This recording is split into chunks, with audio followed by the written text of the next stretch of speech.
ହଁ ଖାଇ ଭାଇ ଆସ ଆଣିବ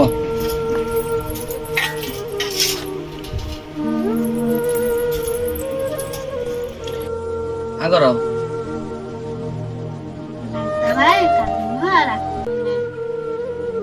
କାଲି ଡାକିବୁନି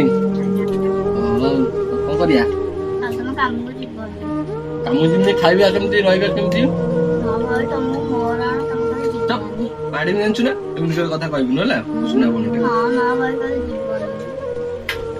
କାଲି ନ ଗଲେ ମାଲିକ ମତେ କାମରୁ ବାହାର କରିଦବ ହେଲା ନା ଭାଇ ତମେ କାଲି ଯିବନି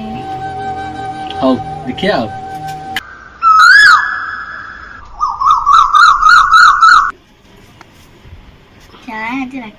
ମୁଁ ଭାଇକୁ ଡାକିବି